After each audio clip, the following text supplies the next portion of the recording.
Magadi, Magadiko baba. Tiripo Magadiko.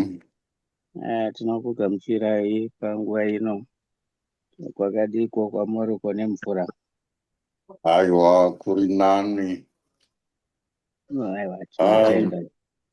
pano kuAustralia kuda varasika patime. Mugovabatsiravo vava vachida kupinda.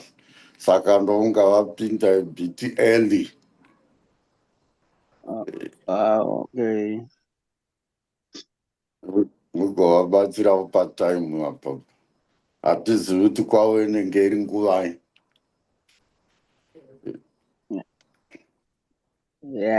Hatisosiva manje. Zvakanaka. Magadiko vatenderwa diwa. Panguva ino takutangisa zvidzidzo zvedu zvatinopa kurwa nabamakamuri. Saka takukumbirawo vakoma chapanduka mutipowo munamato wokuvhura.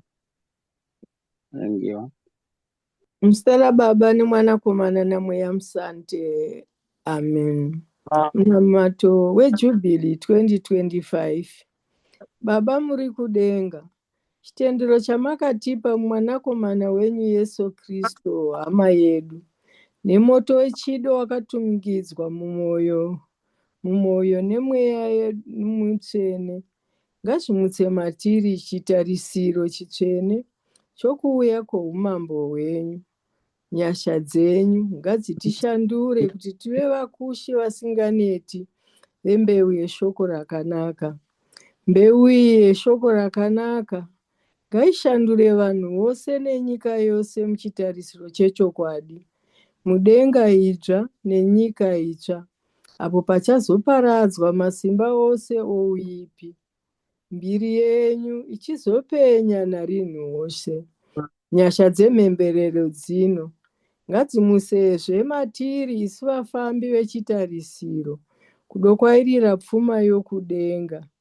Nyasha dzimwe chetedzo ngadzizaze pasi rose nomufaro norugare rwomununuri wedu. Mbiri nokurumbidzwa ngazvive kwamuri Mwari wedu mutsvene narinhu wose. Amen. Amen. Tinotenda vakoma munamato wakanaka. Panguva ino ndakukumbirawo mama Matara kuti mutigamuchidzirewo baba. Mazvita kwazwai baba. Mazwai Magadiko. Makadiko imimi. Hwai dzenyu dzamirira mufudzi kuti tinzwe zvamuri kutipakurira nhasi. Tinokuchingamidzai nomufaro mukuru. Maita chaizvo. Nhasi tiri kuita chikamu chekatekizimu chekatikazi yedu. Toda kutaura nezvenguva yatatarisana nayo yeadhvendi. Sezvatinoziva, gore redu rekirike rinotanga nenguva yeadhvendi, rozopera nemhemberero yaKristu ari mambo. Saka takaita mhemberero yaKristu ari mambo nezuro rokubva tavhara gore ratanga tichiti gore C pakudana kwedu makore, sezvatoziva kuti tine gore A ratetichitsikidzira dama rakanaka raMateo B, ratetichitsikidzira dama rakanaka raMariko C, ratetichitsikidzira dama rakanaka raRuka. Saka tavhara gore C, takavhara nezuro. Svondo rinouya totanga svondo rokutanga readhvendi, inenge yava gore A. Ndofunga ndakambotsanangura kuti zvezvichirevei izvi. patakambotaura nezveliturgy tichitaura nezvezvidzidzo zvinoverengwa pamasvondo. Saka tochitanga nomwaka weadvent uyo watichatanga musi wesunday zvichiinda mberi kunosvika mukrismas. Tinenge tiri muadvent, tozoita mhemberero yekrismas tapedza advent. Saka advent chii? Shoko rokuti advent rinobva pashoko rechilatini rinoti adventus, zvichireva kuuya kana kuti kusvika, kuuya. Saka advent inoreva gadziriro yokuuya kwamambo wedu Yesu Kristu. Zvino tofanira kuisa musoro medu kuti mambo Yesu vanokuuya kutatu kwatinocherechedza. Vanoti kuuya kwavakatoita nechakare ndokwatoti history nechirungu. Kuuya kwavakatoita nechakare.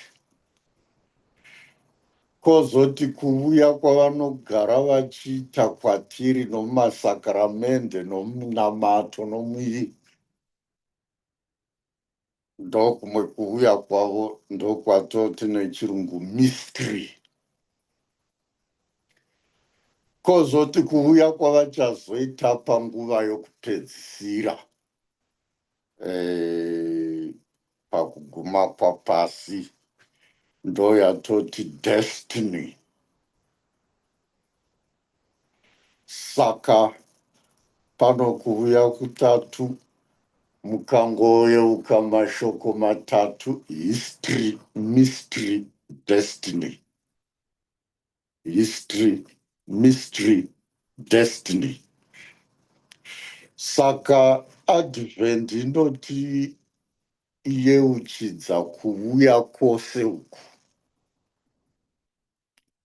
kuti kuuya ikoku kunoda gadziriro. Saka nyaya ndeyekuti mambo zvavari kuuya, vari kuuya kuzoitei? Vari kuuya kuzozvarwa mukati medu,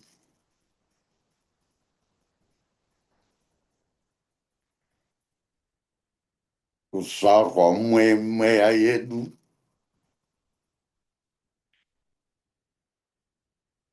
kana vazvarwa voita sei? Vokura vari matiri, votinunura kubva muuipi hwadhiabhori, votipa ruponeso. Zvino gadziriro yedu yokuuya pamambo, tinogadzira svondo tichigadzira. Imwe neimwe svondo ine gadziriro yayo nechinangwa chayo.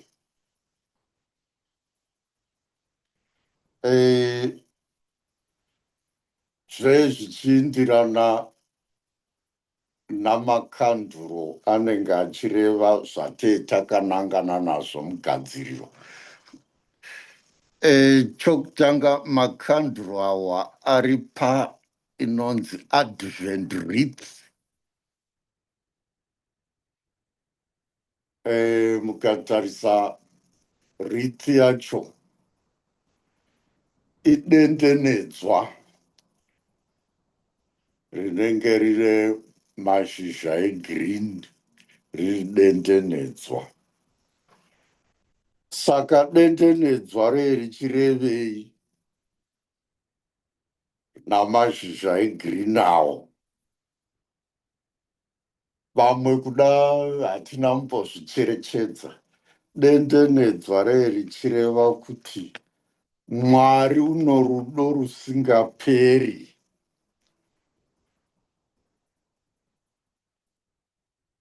Dendenedzwa iro rakaita girini kureva rudo rwaMwari hwanarwo. Rudo rwaMwari haruperi nokuti sekolo hauzivi parotangira noparogumira. Saka zvezvichireva kuti rudo rwaMwari haruperi, rudo rwaanarwo kwatiri haruperi. Rudo urwu runoonekwa nokuuya kunoita mwanakomana waMwari achizozvarwa mukati medu. Rudo rukuru irworwo. Saka tina makanduro ane achireva gadziriro dzatofanira kuita tichigadzirira Yesu Kristu ari kuuya. Sande yokutanga tinotungidza kanduro repepuru. Kanduro iri rinonzi prophecy candle or the hope candle. Saka tichiudziwa kuti ngatigadzirire tine tariro. Kunodikwa tariro mukugadzirira kuuya kwamambo Yesu. Chinhu chatofanira kuva nacho itariro. Saka tichitovhunzwa nekanduro iroro kuti mune tariro here yokuuya kwamambo Yesu? Munotarisira here kuuya kwake? Nokuti zvinoitika kunogona kuuya munhu wausingatarisiri. Makamboona kukauya munhu wausingatarisiri panoita surprise. Surprise ina kaviri, imwe inokuvhundusa, imwe inokuconfusa, imwe inodidi. Zvino kana wanga wakatarisira hauve nesurprise. Is Jesus going to surprise us because we have no hope?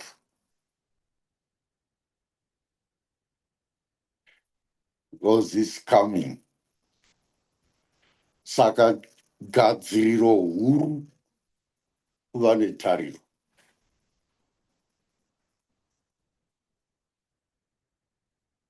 Kuva netariro.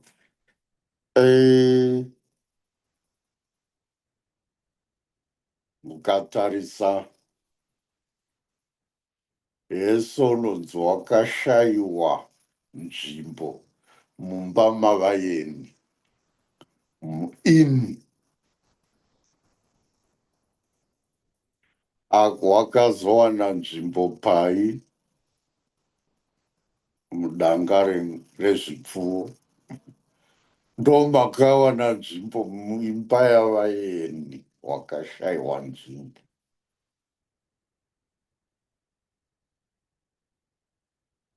Ndozviya zvakarehwa naJohani mudamba rakanaka akati, wakauya kuno kwake asi vokwake havana kumugamuchira. Saka chinhu chatofanira kuva nacho ihope, tarisiro, tariro. Svondo rokutanga rototiudza kuti vaine tariro. yokuuya kwamambo Yesu. Ikhala ye-purple.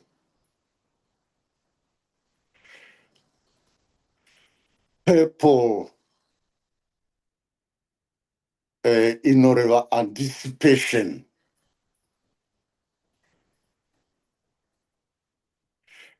Tariro yechipfuwo. Kana yava land purple inenge yoreva kupfidza. Iye zvino inoreva tariro yechishuvo. Chishuvo. Anticipation. Saka kandro rokutanga prophecy candle. Kana kuti hope candle. Rodzi prophecy candle nokuti vaprofita vaifanotaura nezvokuuya komununuri vachipa vanhu tariro. Tozoti svondo rechipiri readvent rine kala yepurple zvakare. Rinonzi Bethlehem candle kana kuti peace candle. Bethlehem candle kana kuti peace candle.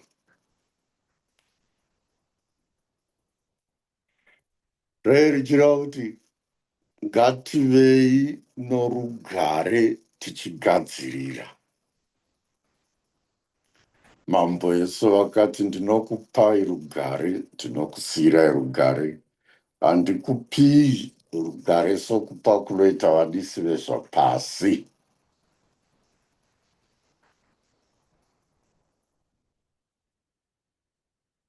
Saka tofanira kugadzirira norugare.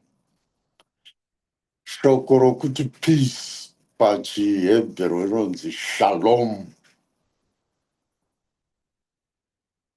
Hazvingorevi runyararo, zvinoreva kugutsikana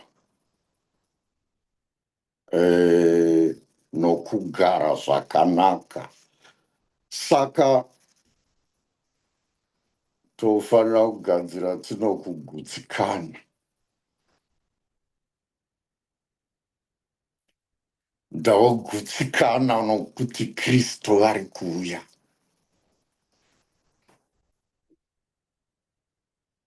Saka tiri kugutsikana here naKristu vari kuuya?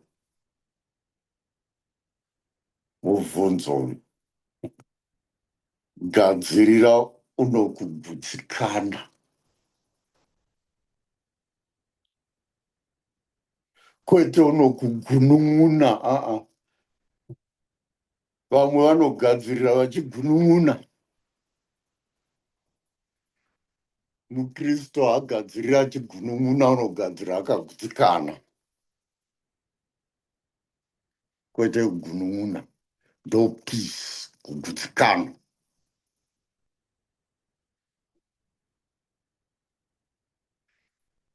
Akati tifanira kutozvibvunza ipapapa kuti ndiri kugutsikana here negadziriro iyi, kana kuti ndiri kugunun'una pandiri kugadzirira ipapapa.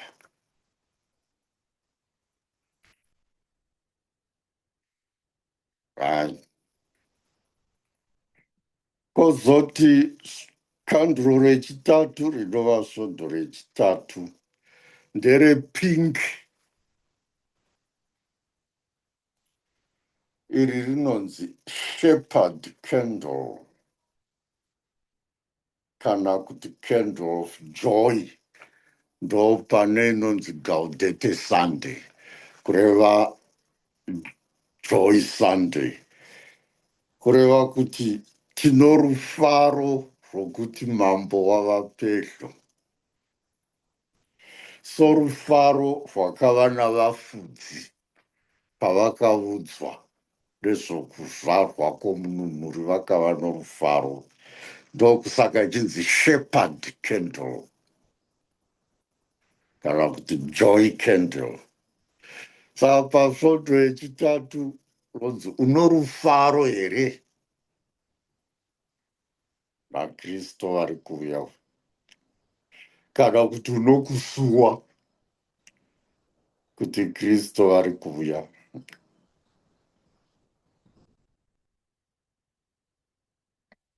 Mubvunzo watichifanira kuchibvunzawo. Hai, ndo kandiro rechitatu iri. Kandiro rechina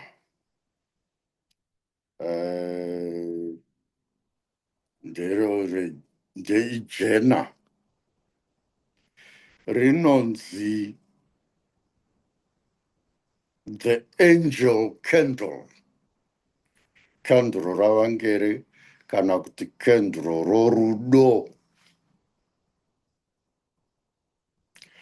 Toziva kuti vangere vakaimba norufaro norudo kuti Mwari ngaarumbidzwe kudenga pasi pano paogarike. Saka ikandiro rorudo ndo ratinozotungidza pausiku Sande hweKrisimasi.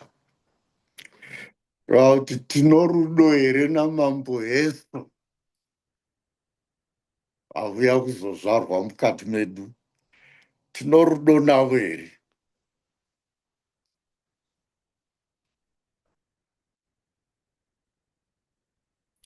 Saka iri jena kandiro iri ndo makandiro manawa. Saka gadziriro yedu inofanira kunge netariro, ino rugare, ino rufaro, ino rudo. Ndo zvinhu zvina zvofanira kuva negadziriro yedu: tariro, rugare, rufaro norudo. Zvinhu zvina izvi zvofanira kuva matiri. Ndo zvatodzidziswa. Zvino tataura nezvinhu zvina izvi toti, how do you respond to Advent?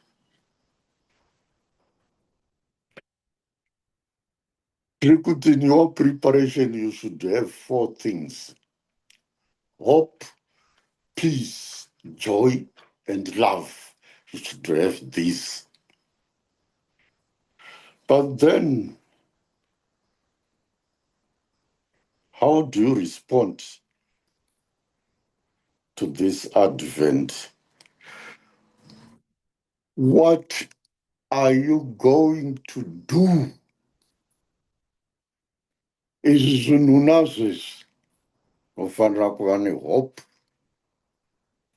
peace, joy, and love nazvo. But how are you going to respond? How are you going to respond? Shoko raMwari rinotiudza how to respond, or how to behave, zvatofanira kunge tichiita.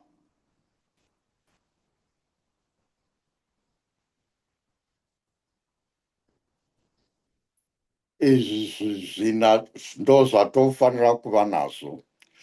Ko zvatofanira kuita paAdvent zvii? Tofanira kuita zvinhu zvitatu.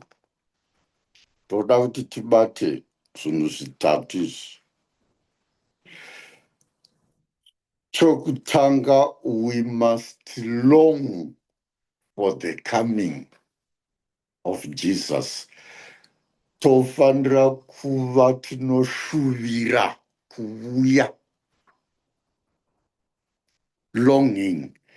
Longing inoonekwa panani pana Isaiah mutikatarisa chidzidzo chokutanga chiri chomuna Isaiah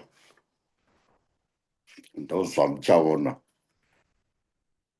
Saka Isaiah unenge achitidzidzisa how to long for the Messiah.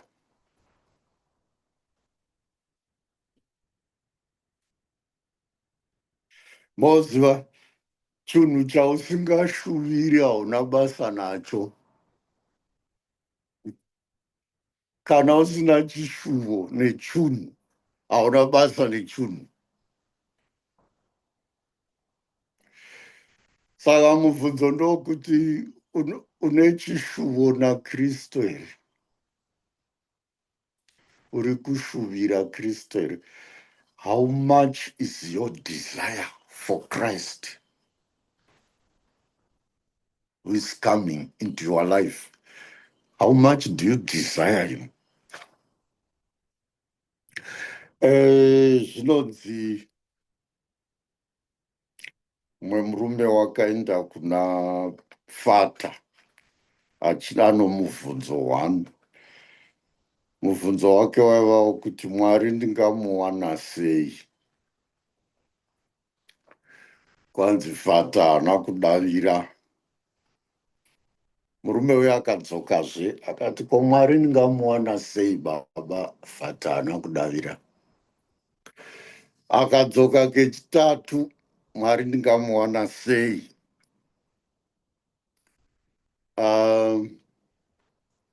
Kwanzi Fata wakangomuti hande kurwizi. Vakaenda kurwizi. Vasvika parwizi, kwanzi Fata wakasundidzira murume uya mumvura nokumbomunyudza kwezvimaseconds ndokubva azomuburisa. Saka amuburisa, kwanzi murume akati, baba mamandiuraya. Kwanzi Fata akati, ndoda kuvhunza mubvunzo 1. Pawauri pasi pemvura pachawanga uchida zvikurusa chii?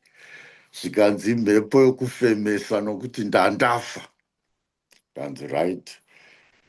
Kana ukada Mwari sokuda kwawanga uchiita mhepo yokufemesa uri pasi pemvura apa, unomuwana chete.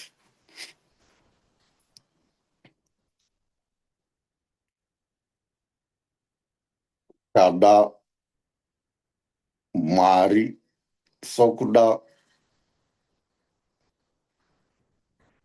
kwawa uchiita mhepo yokufemesa uri pasi apa, unomuwana. Zvino kuwanda kwechishuvo chako ndokuwanda kwauchaita Kristu.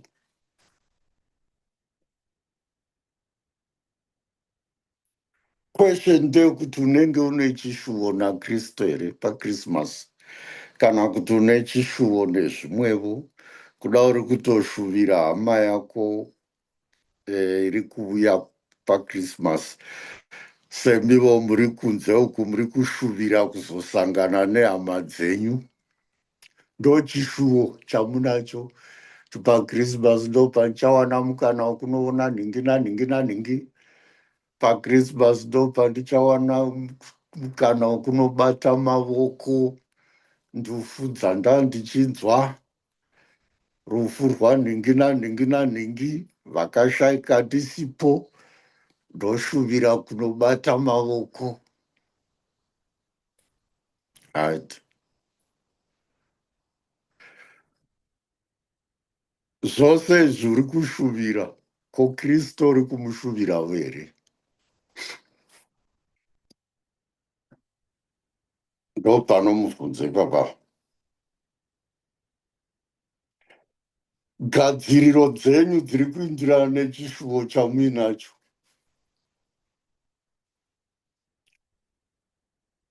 Maoziva kuti vamwe venyu vachabva vasina kumbopinda misa paKrismasi.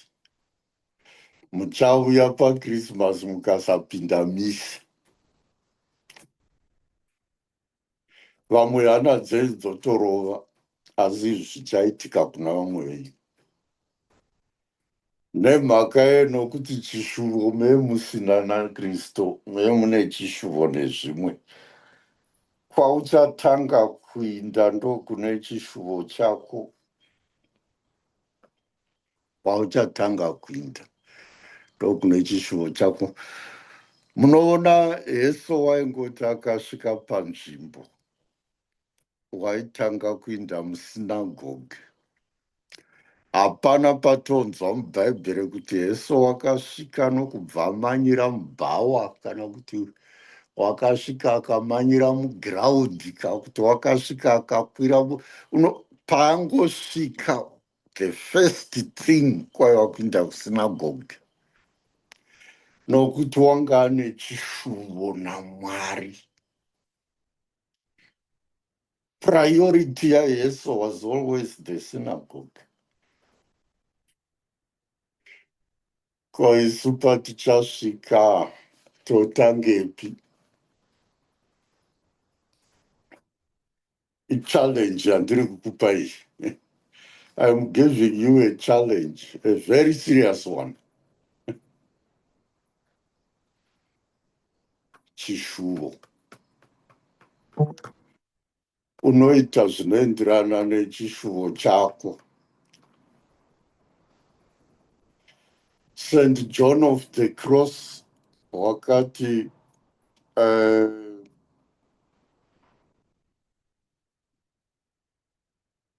we relate to God as much as we desire Him. Our desire equals our relationship with God. We relate to God as much as we desire Him.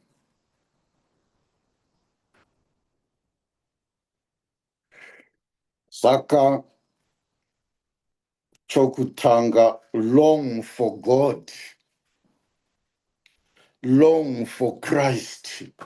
You will not be able to prepare for Christ if you don't long for Him.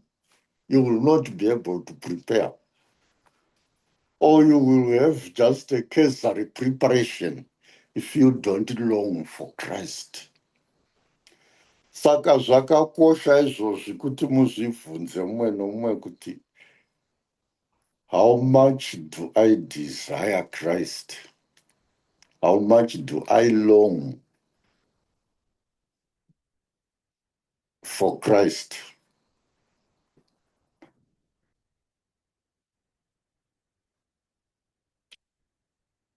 Mubvunzo mukuru. Kugadzirira kwako kwakafanana nelonging yako.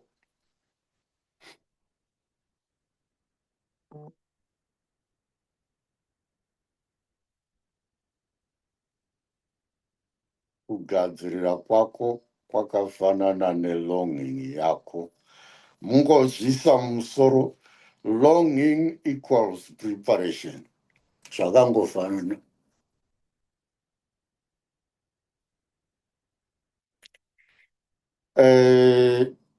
Ndaka ndichipa talk kumanesi. Ndaiva neworkshop yamanesi namadokta. Just a week or so ago. Saka yairi workshop leadership. I said something crucial. I said, leadership yako inoonekwa papi as a nurse or doctor. Ndomubvunzo wandakatanga kuvabvunza. Havana kugona kundipindura. Ndomubva ndati chiregai ndikuudzei, leadership yako inoonekwa papatient. The patient will show kuti leadership yako yakadii. Leadership ya nurse neya doctor inoonekwa on the patient.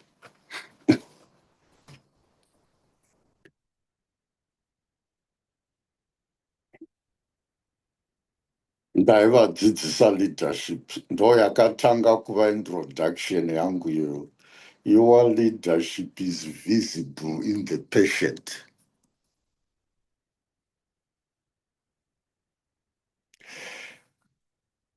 Your preparation is visible in your longing for Christ. That's where the preparation is visible. Your longing for Christ. But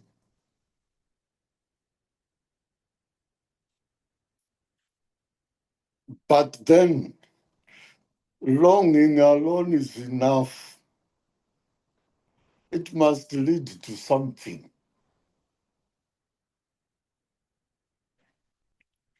Repentance.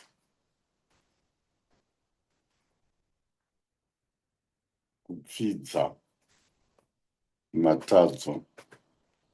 Izvi tozviona panani. John the Baptist.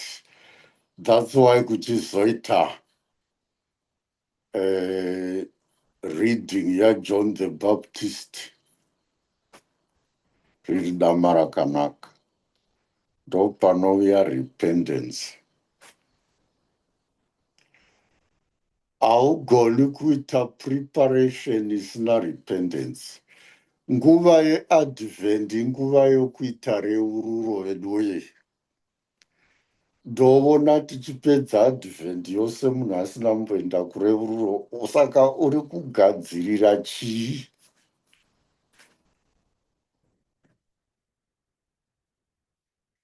Panoda repentance. Panoda repentance. Tsvaka mukana wokutoita rupinduko. Hazvigoni kuti ugadzirire pasina rupinduko, hazvigoni. Asi vazhinji vedu hatitori rupinduko serious. Unoona, ndakambotaurira vanhu ndikati, I made an interesting observation.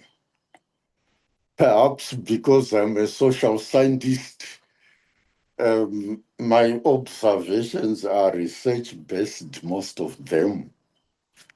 Ndikati muresearch yangu ndakawana, it's rather a strange correlation, but it's real. This correlation yandakawana ndeyekuti there is a relationship between going to confession and offertory. There is a relationship. The more people go for confession, the more offertory they put. Kana uchida kuona kuti vanhu havaendi kureururo paparish, tarira offertory yavanokanda, inokuratidza kuti pano hapaendiwi kureururo. You may not agree with this observation, asi ndozvandakaona. Ukatarira offertory inokuudza kuti vanhu havanoenda kurupinduko here kana kuti kwete. Pane relationship.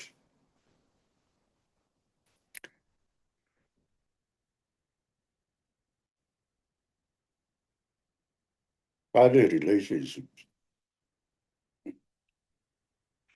In the same vein, pane relationship between preparation and going for confession. Pane relationship.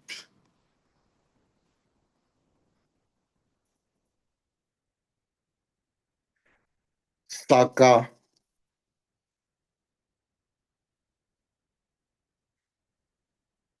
shuvira Kristo oenda kureururo. Oenda kureururo. Chechitatu ichi choonekwa pana Mai Maria kana tonosvika pokupedzisira Svondo yokupedzisira yeadvent tichaverenga nezvamai Maria.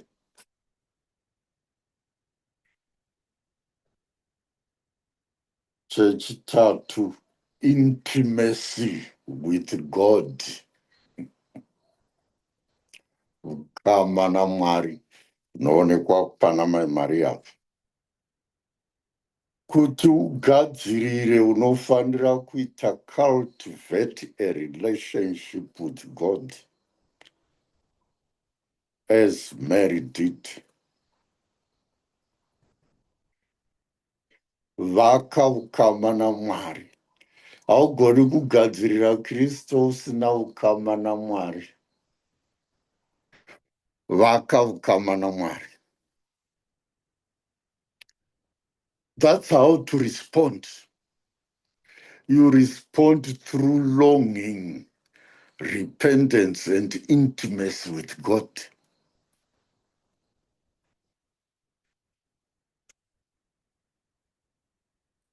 Mambo Yesu vakati na Luke 18 verse 8 kanzi, when the Son of Man comes, will he find faith on this earth? Kana mwanakomana womunhu ouya, uchawana pasi pano pane chitendero here? Mubvunzo iwoyo unofanira kugara uchipinda matiri kuti Kristu zvaari kuuya unowana ndine chitendero here?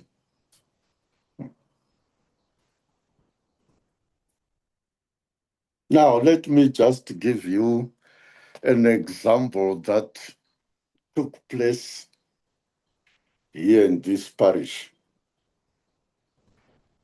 It's a sad example which I'm going to give you. Ndofunga toda katikazi yama Christmas gift. Toda katikazi. Hatizivi zvataichireva namagift. So, zvakaitika ndezvokuti panana mai venzanga, vana mbuyana, vakaronga kuti vachatengerana magifts eChristmas. Saka vakangonyorana zvipepa zviya izvi zvokuti vanoisa zvipepa mubhokisi kana mugaba kana mudhishi zvina mazita. Zita rawanonga ndo munhu wauchatengera Christmas gift. Saka vamwe mai vakanonga zita ravamwe mai. Vanonga zita riya nokubva vaenda kuna mai vaya zvikanzi, ndichakutengerai Christmas gift. Saka zvezvichinzi iyeye wawanonga zita rake iye unozokutengeravo. Saka vakaenda kuna mai vaya zvikanzi, ndanonga zita renyu saka ndichakutengerai Christmas gift. Asimi musanyanya kutambura nokunditengera chinhu chikuru nokuti imi motambura hamuna chamunacho. Munotambura chaizvo, saka musanyanya kuzvinetsa. Nangu ndine zvinhu hamuna chamunacho. It was very offensive kuna mai vaya kuti vanonzi havana chavanacho.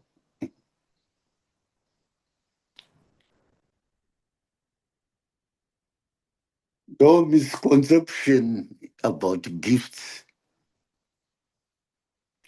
Gift hainei nokuti une chinhu kakuti hauna. Whatever you have, zvakafanana nedama rakanaka ranhasi. Vaya mai vakakanda tumari tuviri vakanzi nayeso. Vakanda kudarika vamwe vose nokuti vapa zvose zvavanazvo. gift haine nokukura kwechinhu kana nokunaka kwechinhu. Because Christmas gift, you are giving each other Jesus. Ndozvo zvatofanira kuisa musoro kwete kutarisa gift. You are giving each other Jesus. Nyangwe mukandipa tambo dzeshangu muchiti ndo zvandakwanisa ichi, I must see Jesus mutambo dzeshangu idzodzo. Uye gift haimborevi kuti I don't have. Nyangwe ndikaita shangu 100 imi mukanditengera shangu as a gift, I still value that gift. Gift haizi yokuti ndomupa kuti akupuke. Hazvizi izvozvo. That's not about the gift.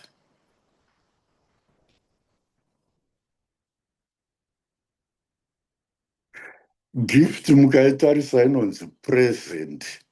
Ndapa present. Present zvoreva kuti I am present in that thing I have given you. That thing has an element of me. Ndokusaka ichidzi presence. Present. Saka kana muchipana magifts paChristmas ndokupai advice imwe. Usatarisa gift yauri kupa, tarisa kuti I am giving the gift of Christ to this person. Saka kairi gift of Christ haine nokuti you are poor or you are rich. In any case, Jesus was not born in an inn, he was born in a manger. That's where he got a room, not in an inn.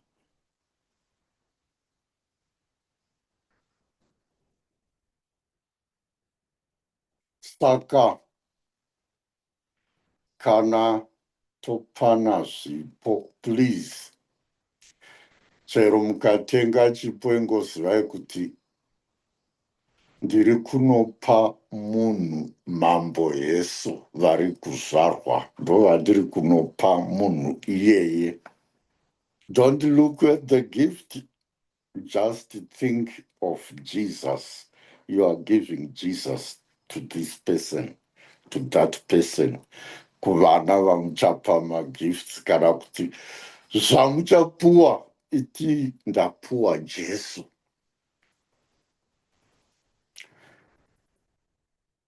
Motanga kuudzana shuwa ndonzanga here kuti kwanzi iwe uri murombo saka vakomana zvakaoma. Munhu iyeye uchatamba Christmas akafara yeye, wanzi uri murombo.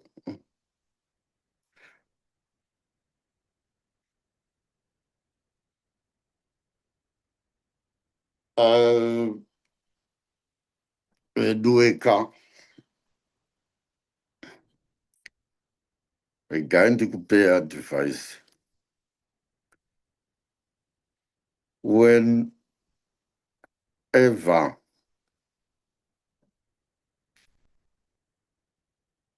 you give somebody something,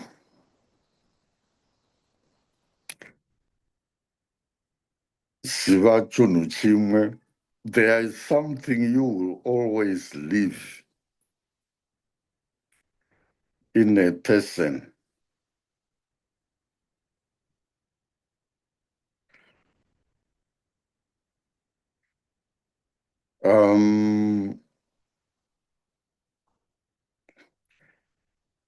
Either you leave a mark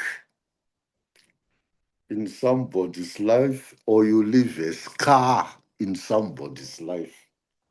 There are two things. You either leave a mark or a scar. There are two kinds of marks we leave on people. the mark that heals or the mark that hurts. You can leave a blessing or a bleed. Every word you speak,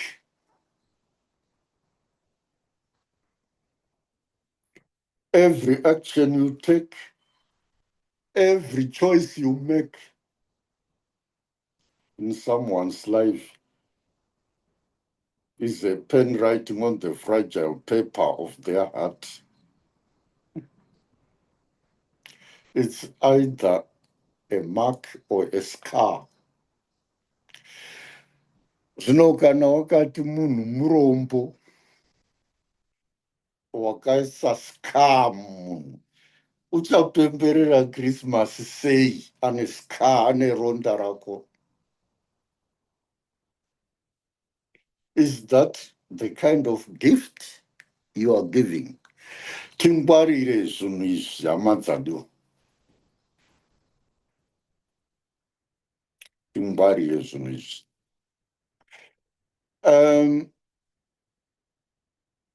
Tozoti chimwe chinhu chandokumbira. Advent wreath iyoyi ngairege kuguma kuchechi. Ita advent wreath mumba mako, wotungidzavo makanduru awo.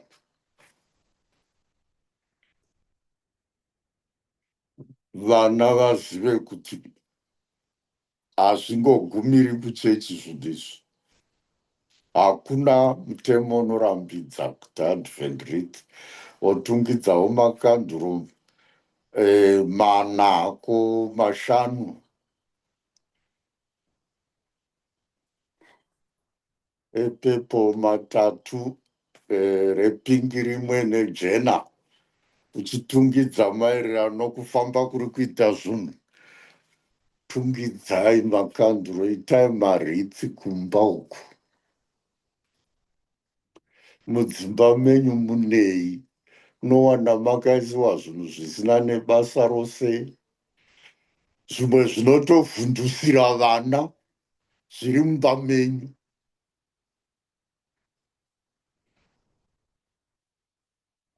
Muchikona kuisa zvinhu zvinonamatisa vanhu mumba menyu. Itai maadvent wreath. Nyangwe Christmas crib ngainde mumba. Hapana wakamborambidzwa kuisa crib mumba. Isai mudzimba.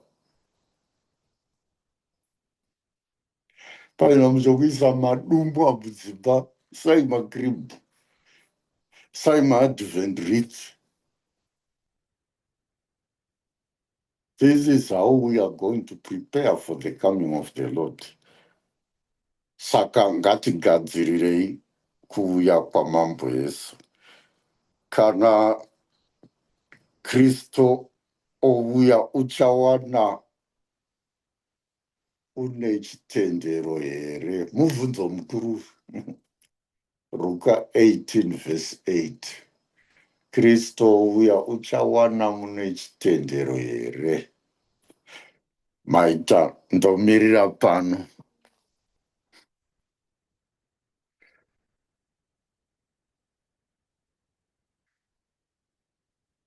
Ndamirira pano. Kana muno mubvunzo ndouya nguva yacho. Maita basa baba. Tinoda kukutendai. Tete musati wakumbira tikutitenderawo baba. Zvakanaka maita henyu. Thank you. Baba makamuri toda kukutendai zvakanyanya nedzidziso yakatikoshera zvakanyanya panguva ino yatakupinda yeadvent. Isu hatikwanise kukutendai zvakakwana, asi kuti ivo Mwari vega ndo vachakutendai. Pane zvishomawo zvatabata, tanzwa kuti pane 3 comings: history, mystery nedestiny. Mukatitaurira zvakare kuti panguva yatiri kupinda iyi panenge pane 4 weeks dzeadvent dzinoti first Sunday tinenge tine candle yehope yetarisiro. Then second Sunday tinenge tine candle yeBethlehem kana kuti peace. Third Sunday toita pink candle shepherd or joy. Then fourth Sunday toita candle white, the angel candle. Or ipapo ikendo ye pink foot. Ye purple foot. Ipapo ye white the Christmas. Okay. Okay. Then tinotenda zvakare nekuti mazotitaurira kuti isusu kuresponda kwatinofanirwa kuita advent tinofanirwa kuenda kuconfession. We should long for Christ uyezve kushuwira kuuya kwaivo mambo edu Kristu, nekuti hatikwanisi kuenda kuchechi tichinonamata tisina tarisiro, tisina that desire relationship with God.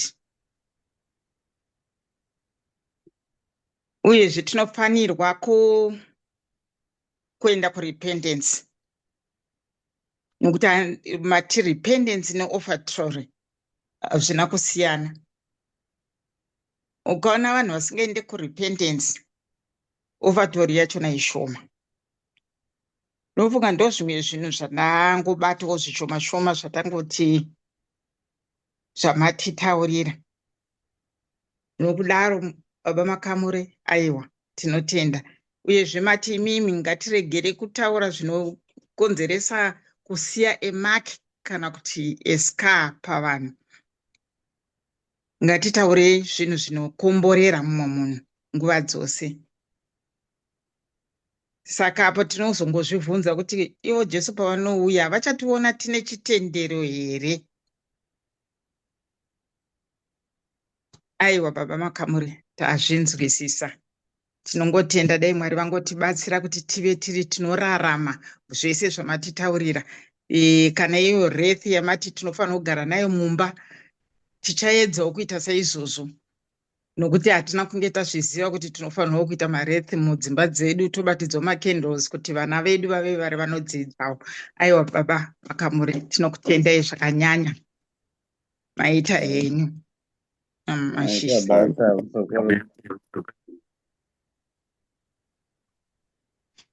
Mama Madziva.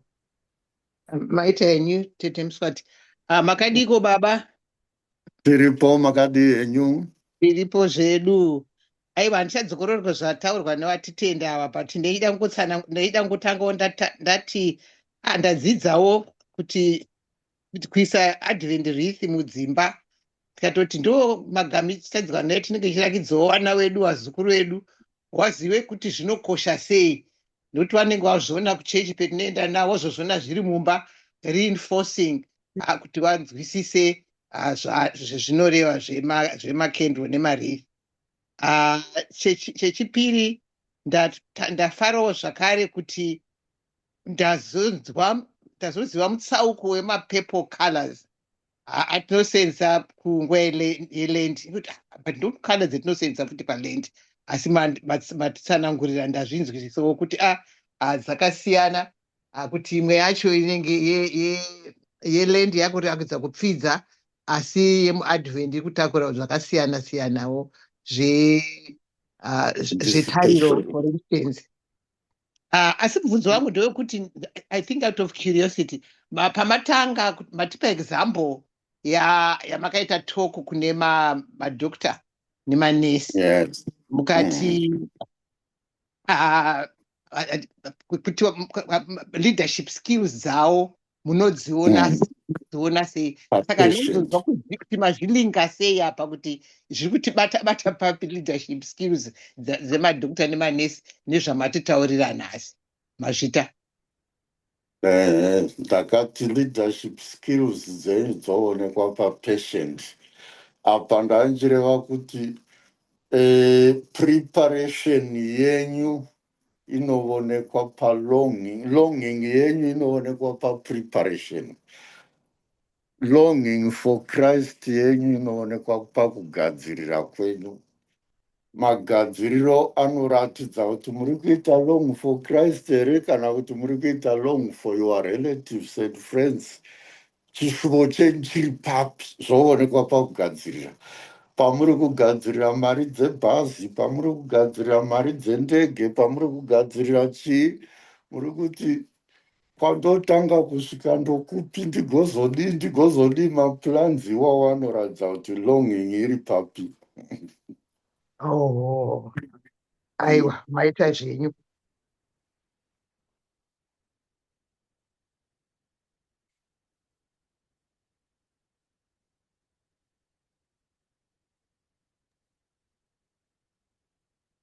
Hapana vane mubvunzo pembeni baba makasungunuka.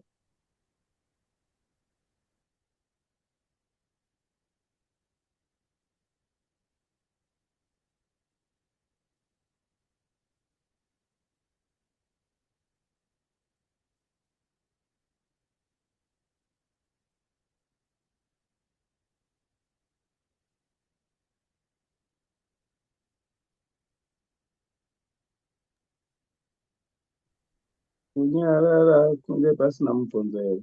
Atendei.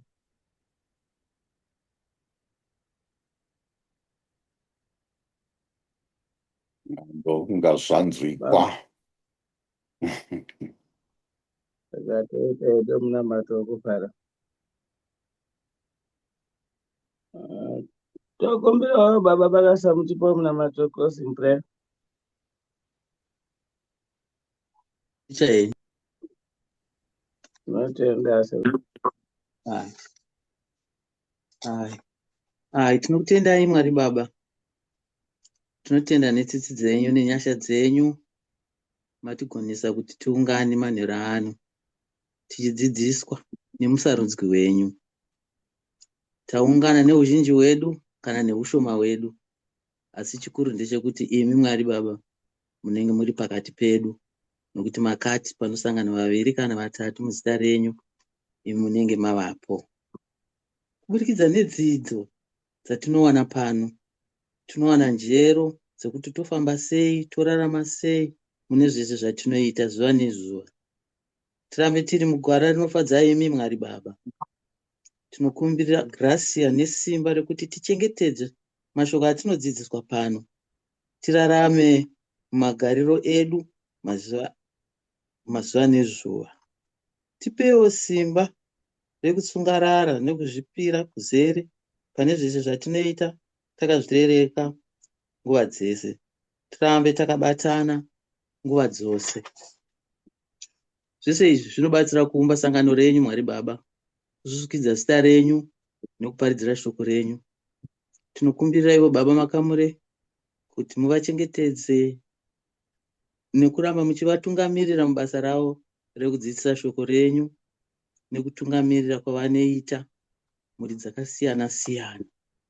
Tinotenda zvikuru nedzidzo yeshoko renyu, nokuti shoko renyu tinoti ngarisimwe michero mukati memwoyo yedu, uye michero iyi ngaikure matiri, michero inoti rudo, nyasha, tsitsi, ngoni, kuregererana nekuzvirereka. Tifambe pamwe chete semhuri, tichiratidzana nzira yekuuya kwamuri, Ishe wangu, nokuti kuziva shoko renyu nekurarama mariri ndiyo nzira yekuuya kwamuri. Kudzwai Baba neukuru hwenyu, kudzwai neumwe chete hwenyu hunogara hwakadaro nokusingaperi. Amen.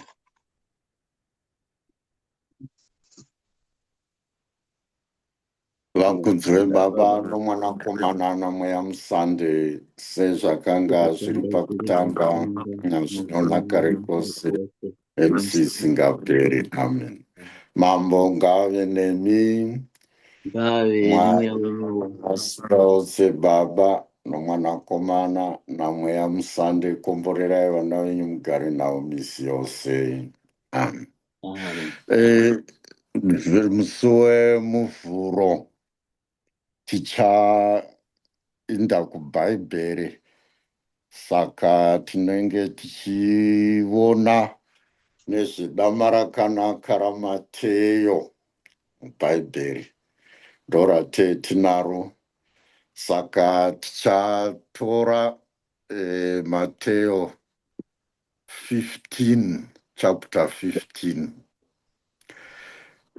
Ndoya tichatora, tichazoti kuOld Testament teitozonotanga bhuku raDeuteronomy patichazoita Old Testament.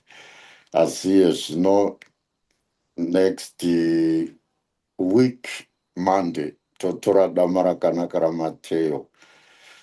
Ndiro dama rakanaka ratichange tichifamba naro mugore rekirike, saka pane zvatichabata-bata zvakati wande mudama rakanaka iroro. Tozobata chapter yataatava 15 maita henyu, saka mungofanira chapter 15 yaMateyo. Aita basa baba, toda kutendai. Toda kutendai vatenderi vadiwa mose mauya pano, masiya zvose zvamakamuchiita muchiyazobatana pano pabhaibheri. Saka tinongoda kuti Mwari chirarai mune zvakanaka. Tosangana next week on Monday. Thank you. Bye. Aiwa, tinotenda. Bye everyone. Asiyeni Murare baba. zvakanaka. Tinotenda baba. Maita henyu baba. Maita zvikuru. Thank you. Good night. Night night.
Amen.